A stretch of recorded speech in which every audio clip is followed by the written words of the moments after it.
Ladies and gentlemen, welcome to Shit Radio, an unrefined podcast for the everyman. I'm your host, Bill Brasky. That's Liarz. What's up? And he's Wasted. All right, lads. Well, tonight on the show, we're going to be talking about our favorite albums from the late 90s, specifically 1996 through 1999. I'm going to start off the show tonight with my choices. My first choice is going to be by the Red Hot Chili Peppers, Californication. It was released on June 8th, 1999, and the reason it's my first choice is because it probably has, out of all the albums, which are going to be 5 that I'm going to tell you tonight, my favorite opening track. It has All Around the World, or Around the World, listed as track number 1, and I really, really like that song. It's a fun song. It reminds me of just kind of chilling back in the day on the beach. Big fan of that song. Other notable songs on Californication, of course, is Scar Tissue, which is their biggest song, I would argue, on there. You could disagree with me and say Californication, but I remember Scar Tissue That I Wish You Saw, Sarcastic Mr. Know-It-All, Close My Eyes and I'll Kiss You. You know, Scar Tissue was a huge song, especially for me, because this song came out my freshman year of high school, and I just remember it being everywhere. Obviously, it has The Other Side and Californication on the album. Overall, really a fun album. Probably my favorite Chili Peppers album, which is very controversial, I would imagine, a Red Hot Chili Peppers fan, considering Blood, Sugar, Sex, Magic is considered their quintessential album. But to me, this is the one that I enjoyed the most. It's my favorite. It's got the lineup of Flea, John Frusciante, Anthony Kiedis, and Chad Smith. My personal opinion, the best Chili Pepper lineup. I'm a big fan of it. It's a really, really solid album. It's one of my favorite albums of all time, especially for the late 90s. I think it's probably the best, how do I say it? Not hard rock, but just like mainstream rock album of the late 90s. Liarz or Wasted, do you guys have anything you want to say regarding Californication? Or?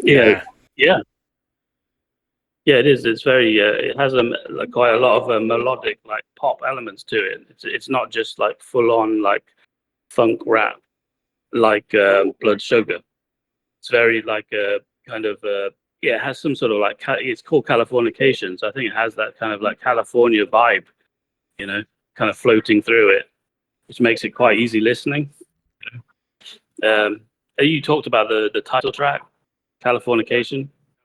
Yeah, that seems to be like it's almost like a theme tune for like that sort of era of kind of a California lifestyle. Yeah, road tripping, I think, is the one that has a more like old school flavor, Chili Peppers flavor. You know, bringing back the Flea, bass, slapping the bass hard on that one. So yeah, I like it. Probably one. Parallel Universe is also a really good one. Would I be wrong saying it's the most timeless Red Hot Chili Peppers album? It doesn't sound old at all. Yeah. By Your Side is also. Was it? By the way. By the way, that one. Yeah. That's not on. Quite kind of. No. The album is also quite kind of listenable, but this one, Californication, is definitely Liarz. Definitely there. Probably my. Yeah, it's probably my favorite Chili Peppers album. That even more so than Blood Sugar. I mean, I know Blood Sugar is probably the most popular one, but I agree with you. Liarz. I agree with you, Brasky, that it's the best lineup of the Chili Peppers. I always butcher his name, but John Frusciante. His playing on that album is second to none. Like you can, they just go so well together, Frusciante and the Chili Peppers, that it's undeniable, and they're a match made in heaven, and it's very, very evident on this album. Yeah, don't get me wrong. John Frusciante is a very, very hard name to say. The only reason I know it, like, you guys got to imagine, this is, it came out in 1999, so I'm 15 years old. I'm a freshman in high school. I wasn't a giant rap kid. Back in the day, a lot of kids my age were huge into rap. I like rap. I always have, but I was always a rock guy myself. And this was just a really great rock album at a time where there really wasn't that many great rock albums coming out anymore. And it was a continuation. A fun fact about this album is it's another one that was produced by Rick Rubin, which is probably another reason that you enjoy it, Liarz. You're a big Rick Rubin guy. You always have been since his days with the Beastie Boys. And I don't find it coincidental that this is another Rick Rubin produced album. But Californication by Red Hot Chili Peppers, that's how I'm opening up my best of the late 90s albums for rock. My next one is going to kind of be a controversial one because it's nu metal. But I consider it rock. If you have, loud guitars, you have drums, you're rock. Now, this has rap in it.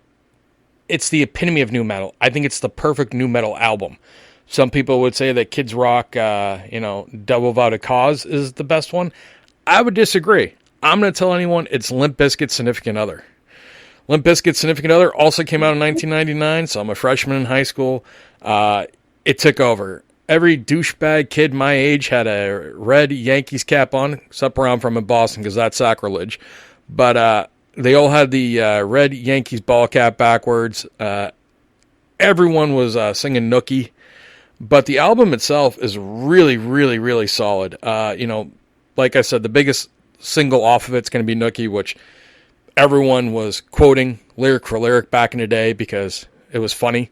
There's even a Cookie Monster remix of it where, he did it all for the cookie. But my favorite song off Significant Other is definitely Rearranged. It shows the talent of Limp Bizkit. It's a really, really solid song. It's a lot deeper than most people would imagine.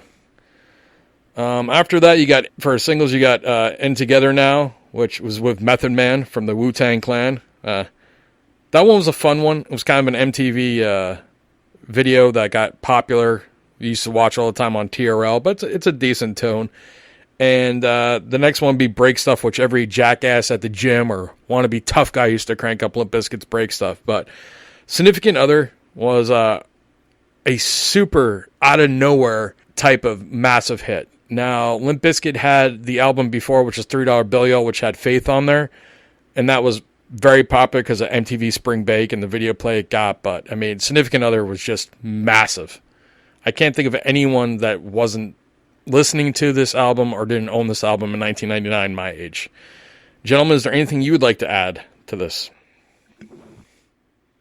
Not really my thing. I do Shocking. enjoy Limp Bizkit. Yeah, I shouldn't say I do enjoy Limp Bizkit, but I don't know if it's enough for me to buy one of their albums. Well, you're also a lot older than me. You're a decade older, so it really wasn't marketed towards you. This was for your Woodstock 99 young, rebellious crowd. This was kind of like their anthem to go along with Kid Rock at the time. This was, Linkin Park's Hybrid Theory came out later in 1999. This was nu metal just reaching their peak. Yeah, it was really for me in the UK. It was all the skater kids who were much younger.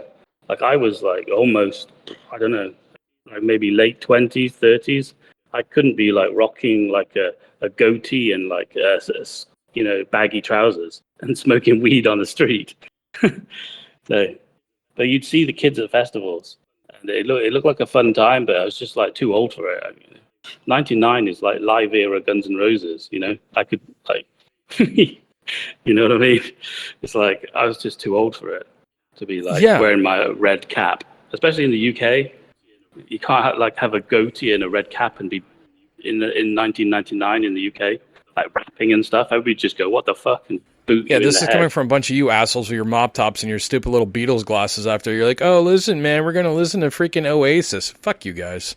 All right? You could blend in. You can blend in if you do that. But if you were wearing like a sideways baseball cap and rapping, everybody go, what the fuck are you doing? I don't know about that and with all you damn hooligans, but like I said, it's the difference in age. Like, you guys are a decade older than me, so this is when I'm 15 years old. I'm a freshman in high school. You guys are 25 years old, out of college. You're working your first fucking full-time job, if not, have already been years on your first job. So the next one I'm going to have is my favorite one out of this whole. And I might have said that my favorite one was the Californication, but I was lying.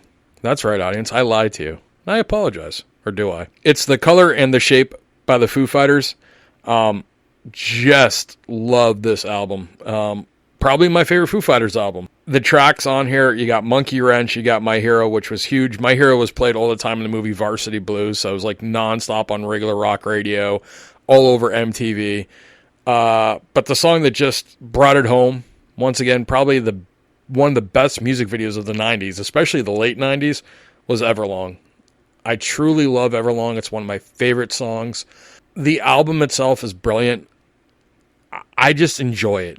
It's pop rock. It's not hard rock. It's not new metal, but it's pop rock of the 90s that kind of, this was really like, grunge was dead.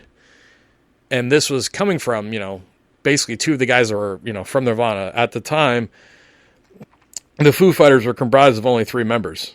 And 2 of them were the original founders of, or not original founders, but 2 of them were members of Nirvana, which was Pat Schmier, who was the tour and rhythm guitarist, and Dave Grohl, who of course was the drummer. And then you had Nate Mendel, who was the bass player just for the Foo Fighters. But it's the first kind of rock album that broke away from grunge, in my opinion, of that time, and wasn't new metal. It wasn't kind of rap. I enjoy it. Do you guys have anything you want to add to that? I heard the singles on the radio. I thought it was all right.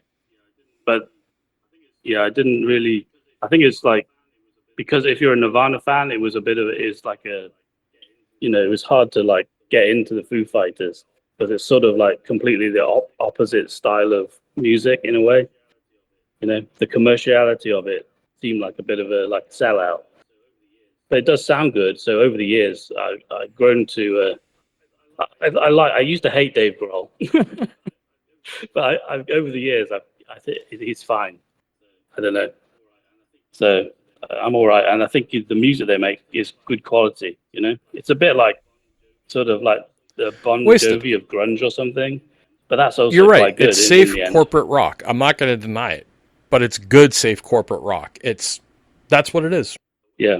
I like it now, but at the time I was like, more of a sort of communist about it. Liarz, is there anything you want to add to that? So, No, like I said, I've always got time for the Foo Fighters. Much like Wasted, I could agree with Wasted that I didn't really like them when they first came out because it was hard to listen to because I was a big Nirvana fan.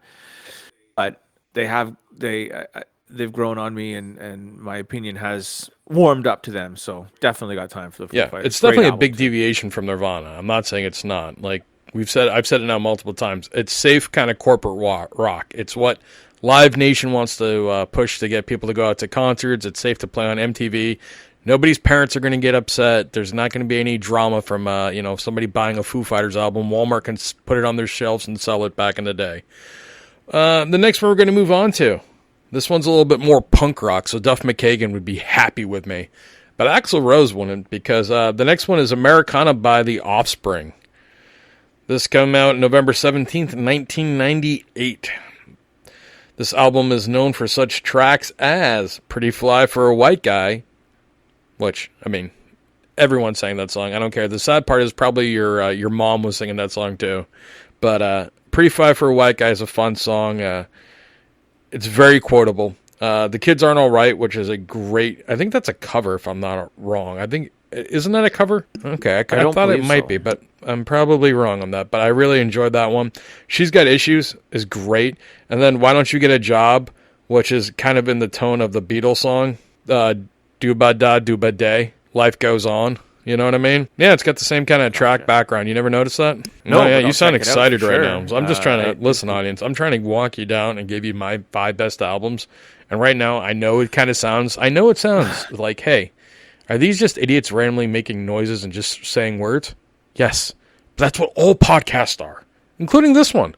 So if you disagree with anything, you just, you put it down in the comments like, hey, you guys suck. Hey, say more words. Be more funny. We'll try, but we'll probably fail. But we're here for you. Do you got anything to add to The Offspring Americana? Once again, this is just going to be a separation of age. This was very popular when I came out. All us young kids at the time, all us rascals were listening to it. Skater vibe, skater punk. It's actually the only Offspring album I own, and I still have it to this day. I have a bunch of CDs still, not very many, but I saw a pile and I went through them the other day, and it was this album Americana. So I actually have this album. It's quite good. I very much enjoy it. Yeah, I just heard the single. I would never go that far into getting the album. I think the Kids Aren't All Right. It's a play. It might be a play on The Kids Are All Right. That's what I was thinking. So that's why it might look like a cover. Thank you, Wasted. You speak fluent retard. Thank you. Thank you for translating me to the audience. Helps having a translator, folks. Again, it's a bit like too young for me. I'm an old, Yeah, decrepit. now you guys know how I felt man. when you guys were talking hair metal. You bastards are on here like, hey, yeah, Cinderella, boy, they were awesome. I'm like, what the fuck is Cinderella? Didn't she have like a slipper? And you guys like, whoa, rat. Ugh. All right. Yeah, fuck you guys. Rat is really I don't give a shit. We did a early. hair metal episode, which audience, you can go back and look through the archives here on our shit radio, YouTube, or Rumble, or wherever you hear us. And we have, a hair metal episode where these guys are just talking about shit that was happening like when I was like barely out of diapers. I was more concerned about a juice box and cartoons, and these guys are like, oh, how do you not know this, Brasky? It's like, well, fuck. I don't know, you old bastards. All right, the next one is definitely considered hard rock, and it's a local band from Boston. The first time I ever heard this band was in one of my dad's best friends' brand new Lincoln Navigator, and the guy was actually one of the members of the New England Patriots at the time. It's Godsmack's Godsmack album. Just a kick you in the dick hard rock album, and I absolutely love it. And if you don't like it, well, fuck you. Tracks on here that most people are going to know are going to be Whatever, Keep Away, Bad Religion, Voodoo, which that's such an underrated tune. I don't give a crap. I know Liarz is going to like Voodoo. If he doesn't like Voodoo, I don't know him anymore. I don't think I've ever heard it. If I know I've heard it. You're but not tricking me I into can't singing place this it shit, right now. okay? I know that's what you're trying to do. The audience, he's trying to fuck with me right now, okay? He wants me to start singing, which my voice is All right, horrific. If you want to see views plummet and subscribers just bail, you're going to have me singing. I'm not going to do that. I'm not going to hurt you, audience, like Liarz wants me to. It's not going to happen.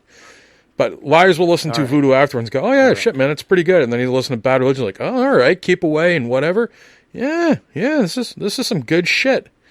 But do you know any other songs that I just listed on there, Liarz? And no, those are the main singles. I wouldn't know much about Godsmack, to be honest. It's not my cup of tea. Nothing against them. They're like No. new metal, right? Like what are they? Metalcore? I would say they're heavy metal. I don't know how they're actually described, because it's always alternative metal, hard rock / new metal is the genre that the good folks at Wikipedia have, but you know how accurate they are on things. Right. Wasted. Right. You're gonna know this. Either or. You will back me up on this, because Liarz would be like, oh, it's Jackal. Fuck, I can tell you every Jackal discography there is, but Godsmack he doesn't know. Come on, Wasted, help me out here. No. I don't know. I don't think I've ever. No, I've definitely heard the Godsmack song, but I've never been looking at the song names of the songs or bought an album or heard it knowingly. But I definitely think I've probably heard one of their songs on the radio or something. And I don't know, Godsmack, isn't that the name of a Marilyn Manson song? They always seem to be on tour with Marilyn Manson. But did they get their name from Marilyn Manson? I don't know. I'm sure I saw a Marilyn Manson song called Godsmack once. No. The level of disappointment I have in you both right now it's just unquestionable. You guys left me hanging here. I tried. I tried. We're gonna move on to them, and don't worry, audience. This is when it's gonna become fun, because if you've managed to hang with us for the 20 minutes we've been going right now, it's gonna get more interesting. Because now when they're gonna be like, oh, well, this is my Apple, I'm just gonna start shitting all over their stuff like they have mine. So, Liarz, get your umbrella ready, because I'm ready to start shitting. So let's get your list there, pal. All right. I'm going to start my list off with one of my favorite bands. If you've listened to this show before, you know it's one of my favorite bands, Black Crowes. This is their fourth studio album called Three Snakes and One Charm. It wasn't very well received, this album. It was thought to be that Chris Robinson wrote most of the songs after his breakup with Kate Hudson. So it was a lot of sappy lyrics and kind of... But it works, if that makes any sense. And I can pretty much sing this album from please front do. to back. It's pretty good. And it's songs that you might recognize off it. Good Friday, of course, that was a big hit for them. A song called Nebuchadnezzar. Blackberry, also a big hit for them. How Much for Your Wings. They're all good songs. A little on the soft, sappy side, but hey, we all like that sometimes. I don't know. What do you guys think about the Black Crowes, and what about this album in particular? I thought it's like a really is an album. Like it doesn't have a lot of commercial singles on it, but the songs all flow together Yeah, really nicely. Yeah, it's kind of understated. I mean, there's only like there's maybe one like big song like Under the Mountain. The opening song's has kind of big riff on it. it's I don't know, it's a but great most of way it is to kind open of the album. chill. Yeah, yeah, Yeah. And Evil Eye in the end is also a good sort of almost like grunge Soundgarden style track. yeah. Blackberry is like a little ballad, so it doesn't have like a power ballad or anything too southern rock on it. Actually, No, so they kind of went away from that sound a little bit, only to go back to it later, later, excuse me, albums. But it's pretty much a straight rock album. At least that's what I think, right? When I hear it, they kind of veered away. Like they're very heavy of that on Southern Harmony and Amorica, the two albums prior to this one. But they tried something new, and it's the Black Crowes, but it's not the Black Crowes. Do you know what I mean? yeah, it's almost like not like it's like an acoustic album almost. Like they never really start riffing like big hairy riffs. It's always just very smooth, kind of boogieing. So it's a very good album to listen to. Like you don't get disturbed by some massive single and then some random song. They're all kind of evenly good. You know, you could almost say there's no standouts. They're almost all good, but they're also all not crazily like excessively Right, like right, hit singles. right. What Like, what I'm what just about you, listening to you guys Brasky? go back and forth and it's going, boy, you bastards left me to drown. Freaking fucking boat was going down. Brasky's over here like, hey guys, this is what I like. You're like, yeah. And Chili Peppers will comment on the rest. I'm like, yeah, we had that album. That's great. Here's what I think of the Black Crowes, which is probably going to be an unpopular opinion. I always think of the Black Crowes as like, if you took Isley Stradlin and you made him a dirty hippie and he was playing hacky sack. That's always been kind of my opinion of the Black Crowes. Too hard to handle now. I fucking hate. I always find them like, oh look, they're on the radio, and then I'm like, oh, let me go to the other rock station. So that's Brasky's opinion on the Black Crowes. Fair. I always think of them as like the most authentic rock band of the 90s. I always think of them. Hey, which just one of a them is rock related band. to Charles Manson? Yeah, they like the singer looks a bit like he's got a Jesus complex. The singer Little bit, looks like a he little reeks bit. of patchouli. He sure does. And like I think they do. I think they smoke tons of weed. Like they smoke with like Cypress Hill, don't they? they're They they're tour with Cypress Hill. legitimate contenders in the pot head department for sure. It's like, Absolutely. hey, look, guys, Fish I've, decided to get a little more aggressive. They're a good band. Yeah, They're a good I band. saw them open for the Stones, and they brought their own carpet with them. They're You know, they're Yeah, opening up for Guns N' Roses when I see them. That's the opening band. So I'm pretty excited. It's that's a good. If that's not good value. canceled. a great double bill. Yeah, well, we'll see what happens. All right, Liarz, what do you got next? Anyway, so my next album is from the rock gods that are the Stone Temple Pilots. They're simply named album number 4. It came out in 1999, October 26th, to be exact. It featured such hits as Sour Girl and Down. I think Down was nominated for Best Hard Rock Performance at the Grammys when that actually meant something. Did not win. But this is, again, an overlooked album in this band's discography. Has Sour Girl on it. It's probably one of my favorite, if not my favorite, Stone Temple Pilots song. That's why I picked this album. Didn't quite go over so well with critics and even some fans alike, but I think it's gotten a little bit more respect as time went on. You guys familiar with this album at all? Wasted, you start off first, and I'll go next. No, not That really. didn't work. I think the Stone Temple Pilots were never really that big in the UK. They're a bit like Oasis in America or something. people have heard of them, but they're just like this album. I haven't heard of any of the songs. Strange, but I have delved back in. Like I just totally didn't go into them in the '90s, but I've gone back and listened to Interstate Love Song and Plush and Yeah, those are all from earlier Vaseline albums. You're talking mostly off core. But there's definitely Yeah. just a basic stuff. I don't go that deep into I Stone think Temple Pilots at all. I think this is the fourth album by the Stone Temple Pilots, as was Three Snakes for the Black Crowes.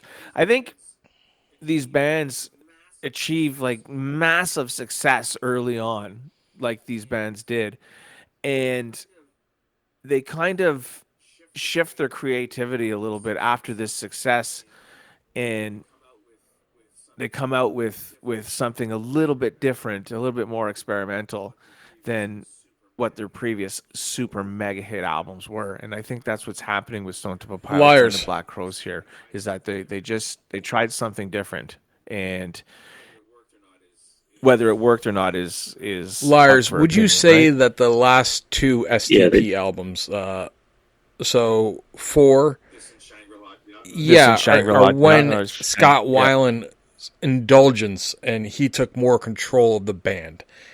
It's more of a departure from where they started, and it's more of his type of songwriting, which later even showed with Velvet Revolver on Libertard, where this is kind of what Scott likes. Kind of melodramatic, kind of depressing songs, but still very well written lyrically, but instrumentally they're not really rock. They're more depressing. Is that the best way to say it? Like, I love Sour Girl. I think it's an amazing song. I remember the video with Sarah Michelle Gellar back in the day looking hot as fuck with black hair. Big fan of it. Number 4 is a good album. It's not one of my favorites because I love the early Stone Temple Pilots stuff so much. But it's a good album. To me, it just always seemed like this was this the last one before their breakup, or did they have one more and then broke up? No, they had Shangri-La. But no, that was before this. And then they broke up. And then I thought Shangri-La Dee Da was 1996. Am I wrong? According to Wikipedia, number 4 came out in the Songs from the Vatican Workshop came out in 94. 96 was number 4, and 99. Or sorry, I'm reading that wrong. Number 4 was 2099, and Shangri-La Da was. Okay, so this was the last. This was the second to last one before they broke up. Can you kind of hear it? Can you kind of hear it in this album though? That the DeLeo brothers and Scott were going in different directions. If there might be some cracks forming in this one, you can definitely hear it on the next album, but on this one, you could probably hear it forming. Yeah, for sure. Yeah, that's the only one I got. Because guess what? I'm at least trying to participate. You fucks, audience. You got the comment section below. If you made it with us so far, we're 30 minutes in. Liarz, what's your next one? The 5th studio album. Now, this isn't rock, but they also don't fall into the hip-hop category either. They kind of fall into their own category. And it's their 5th studio album from none other than easily one of probably my favorite. Like Guns N' Roses and Beastie Boys are my favorites. The Beastie Boys, everyone. Hello Nasty, what a great album. This was after the massive success of their first 4 albums, specifically Check Your Head and Ill Communications, and of course their debut. Don't want to overlook Paul's Boutique because it's a masterpiece, but Hello Nasty was a little bit different. They're playing their own instruments more on here. They're having more of slow. It was kind of weird because they had like a slower kind of rock song on it, and it's a Beastie Boys album that's evolved. And of course, it has the super mega huge hit Intergalactic, right? So, I mean, what more can you ask for from the? It's a robot chorus. Album? I mean, you can't complain with that. I mean, if someone wants to shout Intergalactic Planetary, they're just a fucking morons. I mean, simple as that. I mean, Intergalactic is like one of the greatest songs of the 90s. The Beastie Boys are amazing. I'm not going to shit on this at all. It's something that I'm a big Beastie Boys fan, not as much as you, but this was a really, really solid album. After Intergalactic, what is the other? I know there's one more single that was pretty popular. Is it Body Moving? Body Moving is on it, so is Remote Control. Body moving. Oh, you're welcome, audience. Oh, it's amazing. Yeah. Yeah, there's a massive remix of Body Moving by Fatboy Slim that they used to play in the UK on the radio in the daytime, and it would be in the clubs as well. But yeah, this I was really surprised. Like, I bought all the Beastie Boys albums. I didn't really expect this one to be good, but it's almost like a sort of, it's got everything on it. There's so much on it. Yeah. I mean, so many songs in it. Just a Test is one of my favorites, and the Limerick File. The Limerick File's amazing. Good. Yeah, the negotiation Limerick File. What the, it's insane. And you've also got like Putting Shame in Your Game. You know, they're basically like compiling all the other albums into this one album. You've got like different types of songs from every past album. You know, 3 MCs and 1 DJ. That's a massive song. They used to play on a circular stage as well, I think. Well, I saw some shows where they played on a circular stage that was spinning around when they did it live. Wicked. Yeah, Instant Death. So many songs on it. Is almost a ballad. It's very, it's very non-Beastie Boyish. It's like I said, almost a ballad. And if you watch that Beastie Boys documentary that they put out a few years ago, this is their favorite album too. I think it was Ad Rock that was talking about it in the documentary, saying that all of them were the happiest with this album, like this. So that says something, right? Yeah, I mean, it's strange that they're so far into their career and they make almost their biggest album. Yeah. I mean, like I said, that super mega hit Intergalactic, right? Like, that's from our generation. When you thought of Beastie Boys, it was Fight for Your Right or No Sleep Till Brooklyn. For later generation, it's Intergalactic. That's what people think, or Sabotage, right? Those are the three or four. Hi, you Gen Xer assholes. I'm a millennial, and I can tell you that we think of Sabotage and Intergalactic, so you are correct on that. I just hate you bastards right now, because everyone you're saying fucking Wasted like, oh, yeah. Yeah, I just don't know anything about. Well, when Biscuit, you were like, nah. I'm like, get Nookie. You guys are like, yeah. I've never listened. I've never listened to the album. I've only ever like heard the singles. You know, that's Rolling. Broken. Yeah, but that's horrible. That's from the Hot Dog Chocolate Starfish Water. It's a horrible. That's a shitty album. All right, let's not ruin Liarz this thing, since we've already probably bored the fuck out of the audience. Right. Let's go back to Liarz here. He's getting some traction.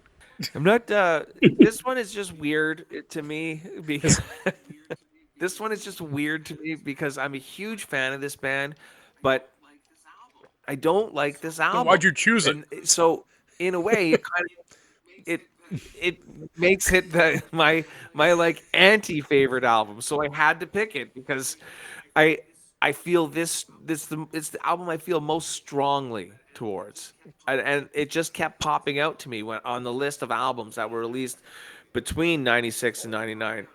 It just kept popping out, and I was like, okay, I have to talk about it, even though I don't really like it. It's 9 Lives by Aerosmith. It's the 12th studio album by Aerosmith, and it was released in March 18th, 1997. Well, give us some singles here, Liarz. It's just what's the singles?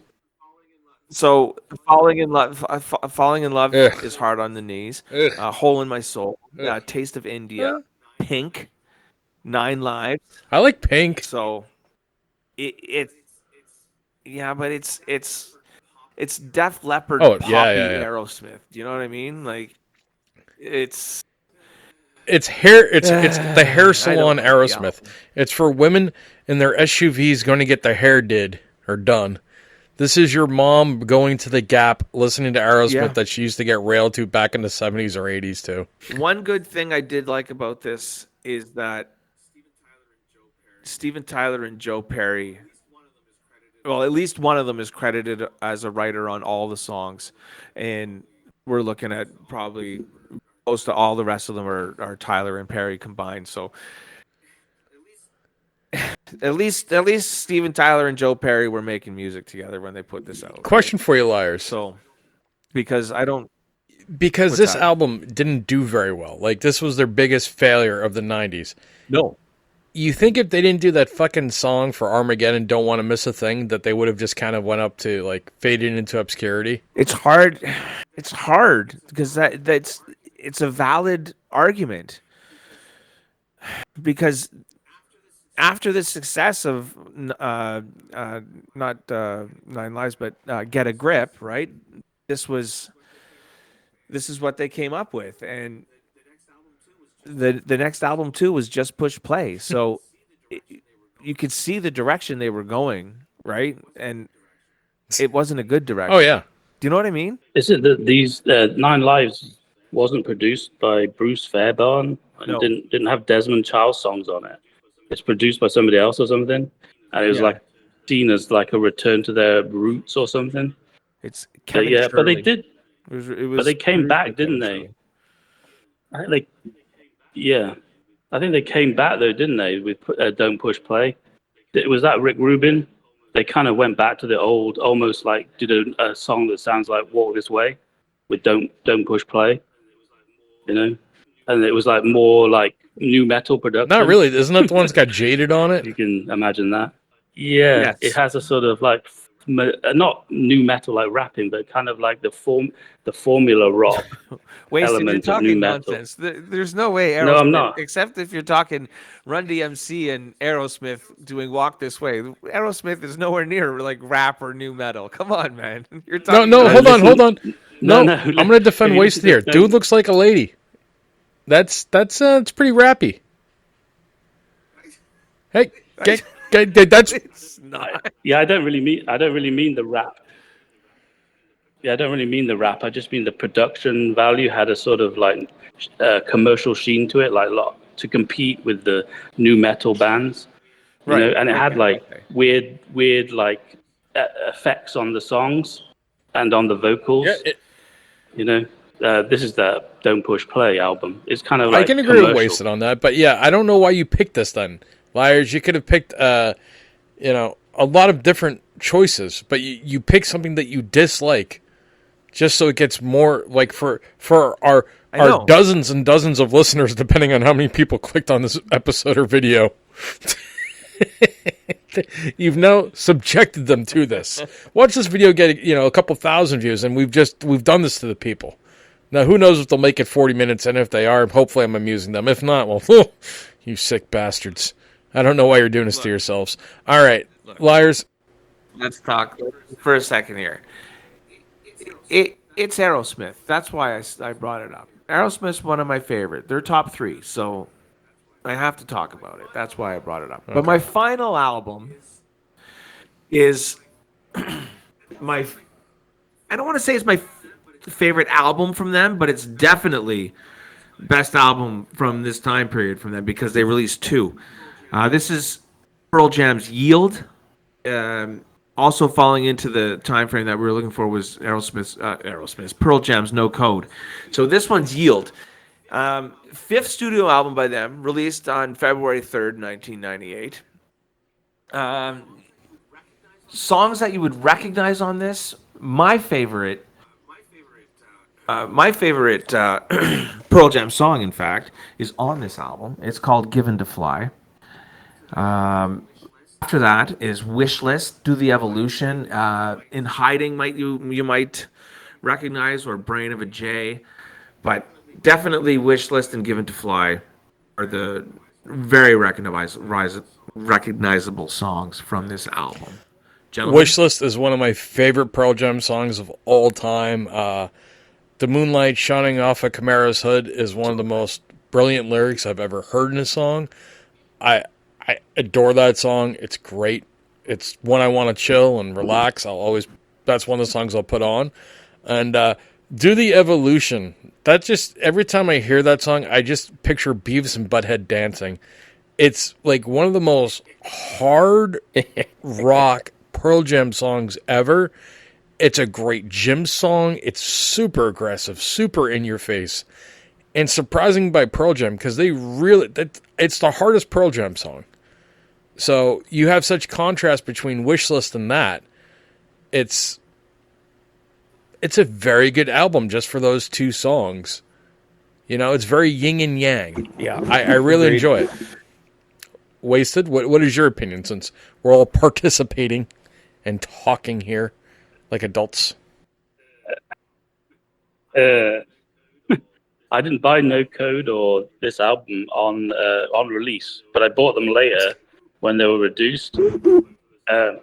So I got both at the same time. I think No Code was the one that nobody really liked that much, and this one was seen as a return to form. But I can't remember any of the songs. I've heard of Given to Fly. I've heard that, but I don't know. I must have listened to these albums, but I just don't remember any of the songs on this.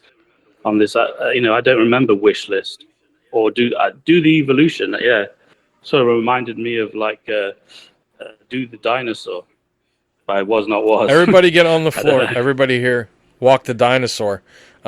Listen, Walk the dinosaur. Wasted audience, do yourself a favor. Listen to Wish List. It's just a brilliant song. It's Pearl Jam at their best. It's right up there with Better Man, Black. It's just them writing a song that's a masterpiece that's timeless. And Do the Evolution just kicks ass. Wasted, just do it. Just do the Evolution, Wasted. Liarz. It's a great album. Like definitely, it's actually I was listening to it the other day, so I'm still listening to it. But those are my five, gentlemen. Thank you for your thoughts and your opinions. Liarz, you didn't let me shit on as much as I wanted to after what you bastards did to my five, but I'm sure Wasted will give me that opportunity. So, Wasted, time to pull your stool up to the bar here, pal. What are your five? I bought a knife and fork for the shit.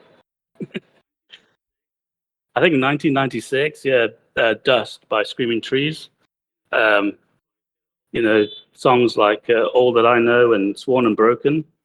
I remember thinking of, when I was listening to it, I was thinking this is the end of grunge. It was like 1996, and basically Screaming Trees are normally like a pretty dirty, grungy band, and they'd gone like kind of commercial. So they had a sort of like psychedelic pop rock on some of the songs, like Make My Mind. And then really they were too late with the commercial. Like Dying Days would have been a massive hit in the early 90s, but they waited too long to actually release a song that would actually, be a commercial hit. So that's but it's a really good album, I think, to listen to as they go, because they kind of have like really good guitarists who are very, very large men playing guitars. And Lanigan's voice, I think, is probably my favorite voice of the grunge. So, it's kind of just a nice voice to listen to, his singing voice. I don't know, it seems like he's not trying. So that's one of my favorites. I don't know if you probably never even heard the songs on the album, because I don't think anybody bought the album. I can tell you I have not a fucking clue who you're talking about. Now, Liarz is probably like, well, shit, I heard him at the coffee shop. It was. I mean, you might have seen Mark Lanigan with the Queens of the Stone Age. He did like a hanging tree with his Queens of the Stone Age. So he was always knocking around with Queens of the Stone Age. But yeah, Screaming Trees, pretty good band. And Dust is like a pretty much more commercial album, I would say. Wasted. You do realize that, like, me and Liarz are huge Lane Staley fans, so Mark Lanigan we might know from, something else. Like, Mad Season, maybe? Like, Long Gone Day? Oh, yeah. Yeah. Oh, yeah. So we're aware. I don't know this. Liarz, do you know it, or no? No, not particularly. No. Then, audience, we're not going to lie to you. We're gonna go to Wasted's next album. Audience, if you know it, put it down in the comment section.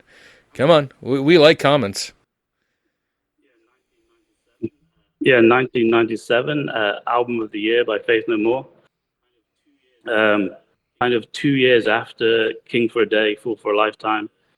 And Angel Dust. And basically, it's just another Faith No More album, but this time they're just a little bit more mature and more sort of sophisticated. They're all like, they're, in all the videos, they're wearing suits, and the sound is a little bit more like fully formed and like nice to listen to.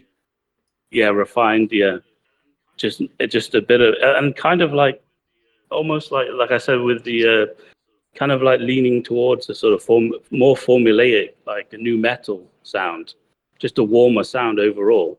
And they had like this sort of kind of like a trip hop single, Strip Search, which is kind of like the ballad. They normally do a kind of weird ballad, but this one was like trip hop. And then they had the classic like kind of Angel Dust era singles, like Last Cup of Sorrow and Ashes to Ashes. And obviously Patton's doing all the different voices. He's rapping. It's operatic. There's sort of comedy, some comedy songs. But it's basically just a classic Faith No More album. And then the year after, they toured it a little bit, and then they basically broke up and didn't come back until about 2008. So they basically broke up, I think,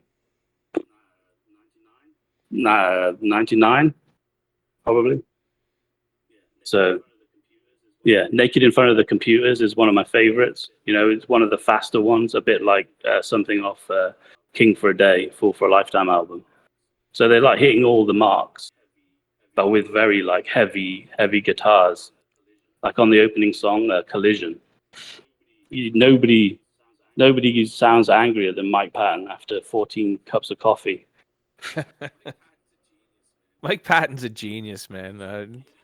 Much respect for Mike Patton. He's a mad genius. I love him. Yeah, he is definitely, like, you can see it in his eyes as well. Yeah. Oh, when yeah. he does interviews. He seems, I saw him like on YouTube the other day. I saw him do an interview with Danny DeVito. Danny DeVito loves him. Danny DeVito goes to Faith No More shows, and I was like, "What is going on?" That's amazing. So Danny DeVito is interviewing Mike Patton, and Mike Patton is like, you know, they're buddies. They hang out together. So Patton probably thinks he's like a midget or something.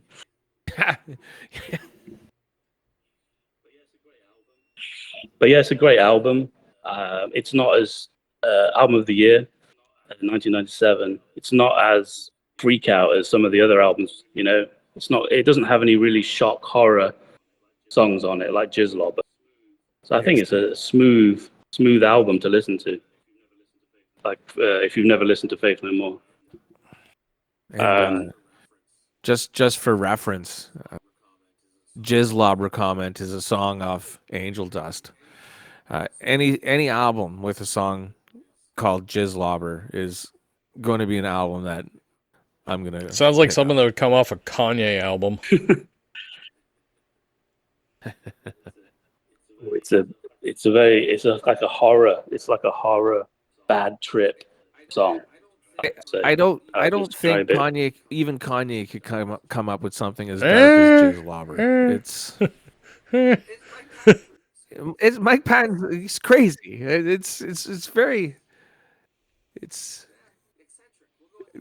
eccentric. We'll go with eccentric. Well, Liarz, you seem like you're a fan of this album. So, is there anything you want to add to this album? I'm just a fan of the band in general. Just a fan of the band in general. To be honest, I didn't know that this album was out there. I thought the band broke up after King for a Day.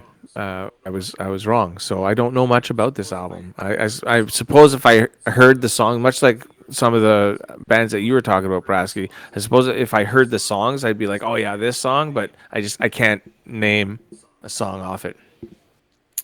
Well, yeah, I think that it passed most people by, but Faith No More fans who were like following them just got it, and then they broke up. So that was like their last album.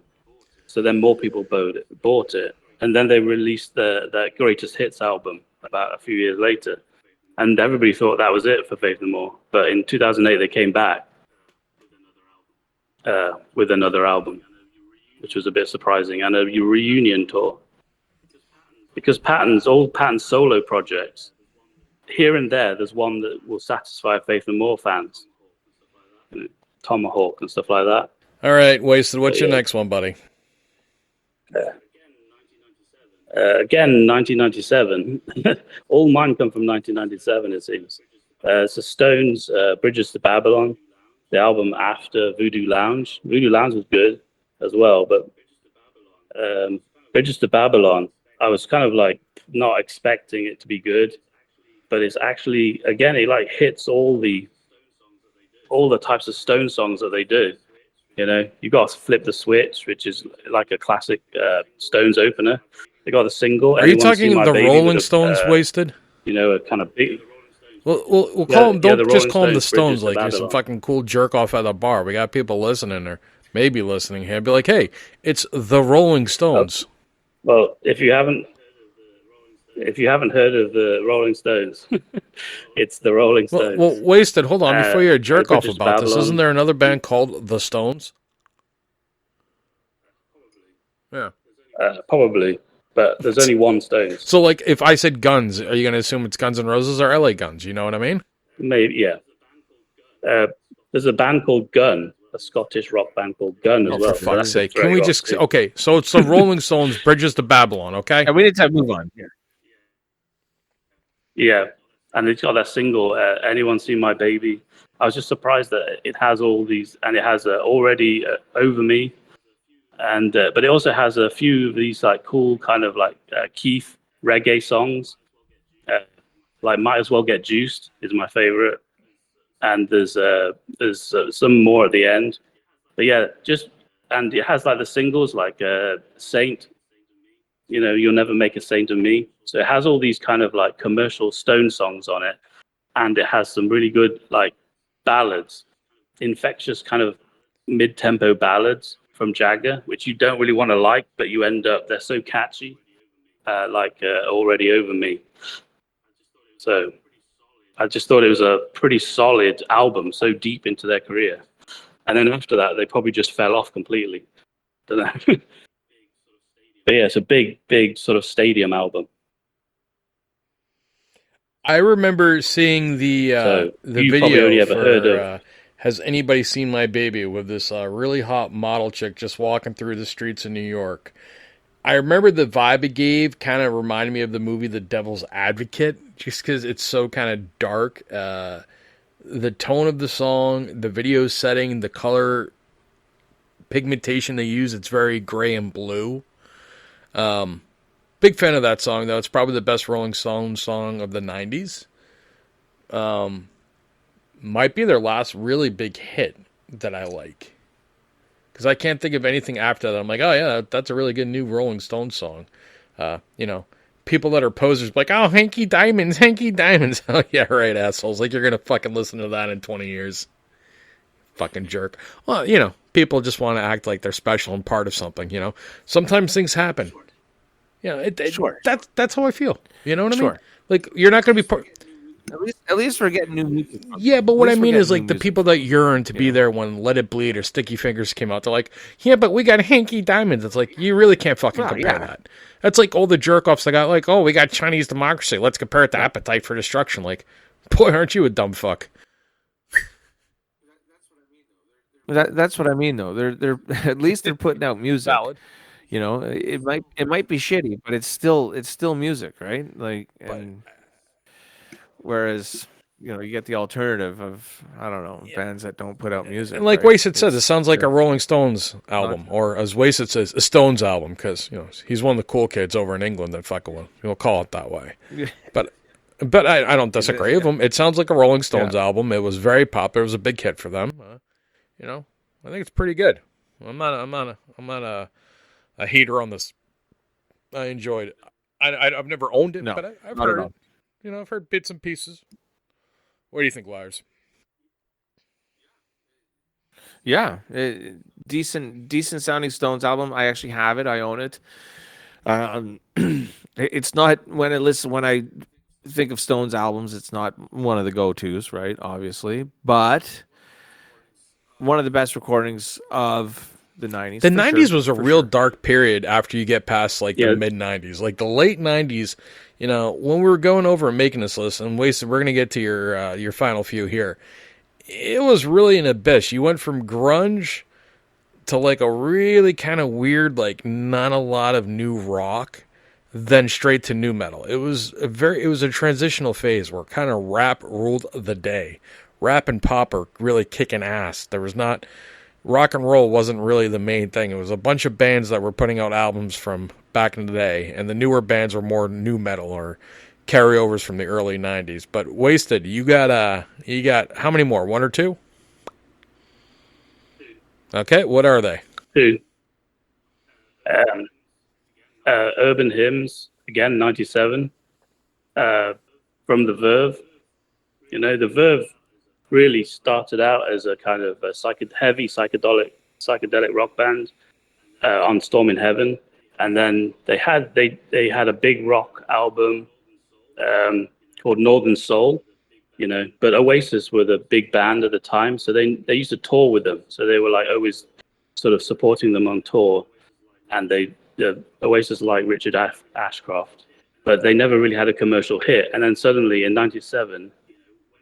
You know, when Britpop was basically over, they suddenly just came out with this kind of poppy Britpop style album full of massive hits like Bittersweet Symphony, Drugs Don't Work. Again, this album seems to be like the end of Britpop. Drugs Don't Work, that particular song was kind of like after the party of Britpop. Everybody was like depressed, and they had to get jobs, and all their prescription pills weren't working anymore. But they had all these songs that do really, really well at festivals, so they've become a huge band at festivals with Bittersweet Symphony, Drugs Don't Work, and Lucky Man is also a really good song, and Sonnet.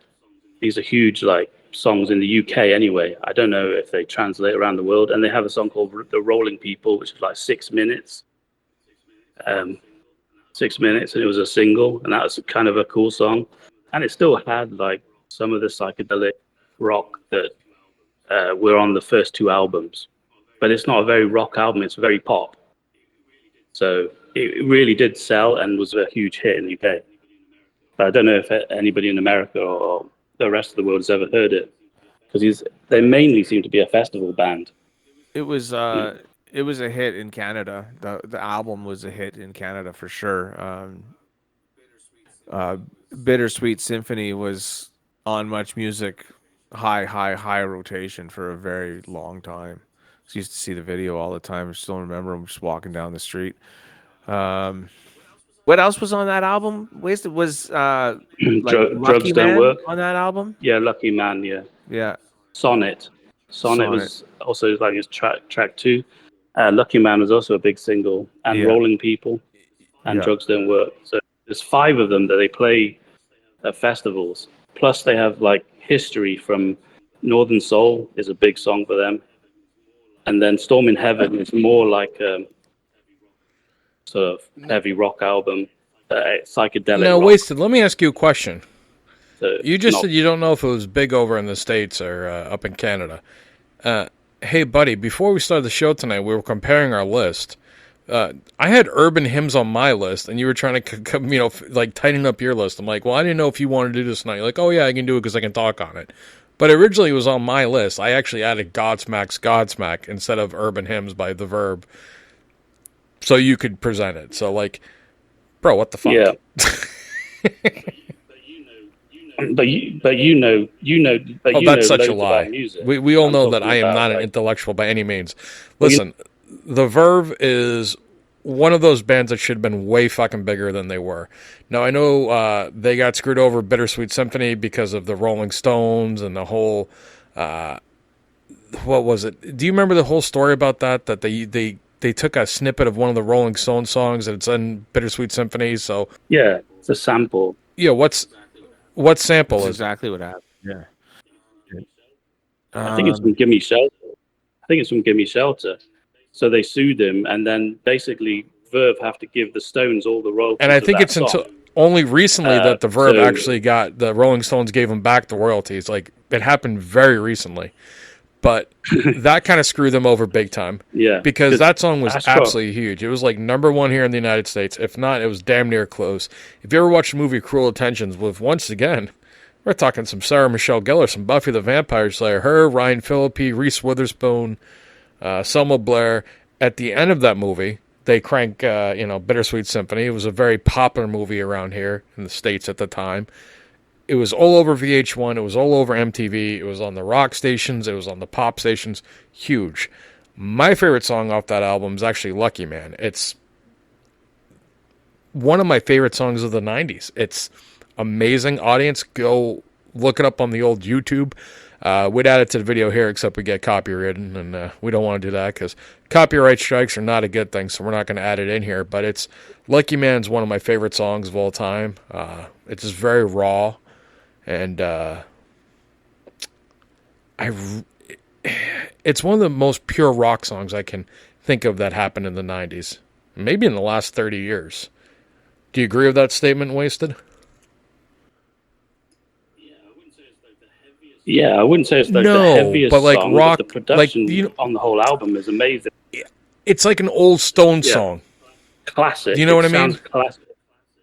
Yeah, it sounds Like- classic. Yeah, and very production's really nice on the whole album. It's hard to even if you hate the songs or something. I don't see how anybody could hate the album, hate the songs because the production's so good. It just sounds do so you good. agree with me on this? The Verve are a mixture, or they sound like a little bit like the Kinks, and they sound a little bit like the Rolling Stones. Not as hard as either one of them can be, but they have the ballad type, they have the regular kind of songwriting fundamentals in the core that both of those bands have, and that lyrically it's very similar to what you'd find in a Kinks song or an old Rolling Stones song. Yeah, and it has a bit of the psychedelia from the Kinks or the Stones. It has that psychedelia, and the lyrics are that kind of like the Kinks are insightful, kind of a slightly depressing or bitter lyrics, kind of cutting lyrics. But I would say the Storm in Heaven album, they came out of like the shoegaze scene in the UK. So there's a lot of noise and distortion on that album, So it's much more psychedelic rock. But on the Northern Soul, they turn a bit more Stonesy. And they have these big songs like History, which are like Rolling Stones songs. And then they go kind of pop on Urban Hymns. But it still has all those elements on the other tracks. But they have these big singles. And I think Richard Ashcroft, he used to walk around with when the Stones were suing him, he had this T-shirt that said "Who the fuck is Mick Jagger" on it. And he used to wear that for all the live shows. And he also was quoted in one of the magazines saying that we didn't steal Bittersweet Symphony off the Stones; they stole it from us. So he's quite a feisty character, but he writes really like beautiful songs, I think. All his solo work is also good as well. But his solo work is more like Urban Hymns. And I think the band were always breaking up because the guitarist always wants to do heavier stuff, I think, and not do so much pop. So they split up. They always break up on tour. They only last one tour. They're always fighting, a bit like the Kinks were always fighting on stage or backstage. Verve were always fighting each other. All right, Wasted.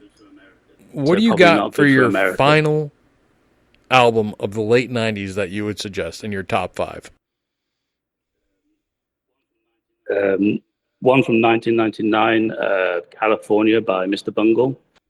I don't know if you know the Mr. Bungle debut album. It does have songs like Air Conditioned Nightmare. It's a bit like classic Bungle. And Goodbye Sober Day. Retro Vertigo is probably like the masterpiece on the album. Basically, the album is kind of mixes kind of Beach Boys, surfer rock meets death metal and jazz with lots of different like time changes like Bungle. So it has some kind of classic sort of barroom crooning songs like Vanity Fair and Pink Cigarette. It's just classic Patton. But if you think Faith No More's boring, then California, Mr. Bungle will shake. If you're bored of everything, it's a really good album to listen to, because it will just rattle your head up a bit. But it's still kind of nice. Still has some good songs on it somehow. You'll start to see the logic eventually if you listen long enough to it. Mr. Bungle is Mike Patton's madness coming out in his art form. There's no other way to describe it. I mean, it's sheer madness, and it's beautiful to listen to. I love Mr. Bungle. Great pick, Wasted. So I'd say that's probably my favorite album of the 90s, even though it came right at the end, because I was still listen to it today. I was watching some YouTube videos of them doing these songs like Air Conditioned Nightmare and Retro Vertigo, and you'd think that Patton couldn't do it live, but he does it live. He does all the screams. He goes into the death metal headbanging part, then comes back and sings like an angel, and all the time changes, and he can do it live. It's insane to watch him do it live. It sounds impossible to do it live, but they do all these Mr. Bungle songs live, and he's screaming his head off on some parts of the songs, and then on other parts he's singing like an opera singer, and then he starts crooning, and there's all these effects. It's insane. But even the players in the band, they've got to do all these time changes. I don't know how they do it. And then all the keyboard parts. It's talent, man. Like I love it, man. It's there's nothing like Mr. Bungle. It's very unique. It's really funny watching like classical composers. They do reaction videos on YouTube to Mr. Bungle's California. They lose their minds. I bet they do. And vocal coaches lose their minds to reacting to Patton's like versatility. They can't believe it when he switches from opera to rapping or something. I don't know. Well, audience. But yeah, that's a good audience, album. thank you for listening to us tonight and not losing your minds as we discuss our favorite albums of the late 90s. Wasted, is there anything else you wanted to add tonight? All right, no, Liarz, you know what time it is. Take us out, buddy. Thanks for listening, everybody.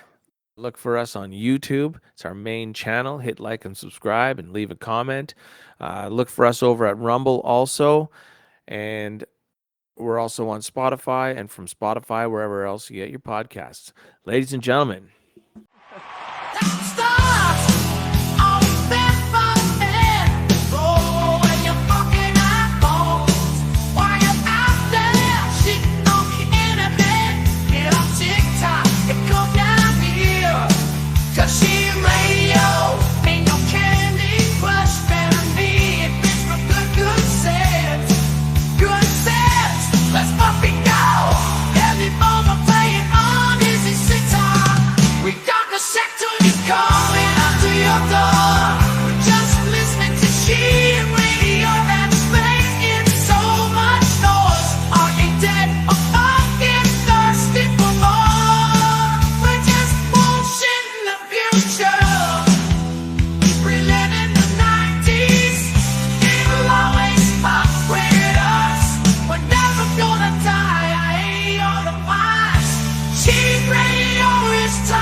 Country radio.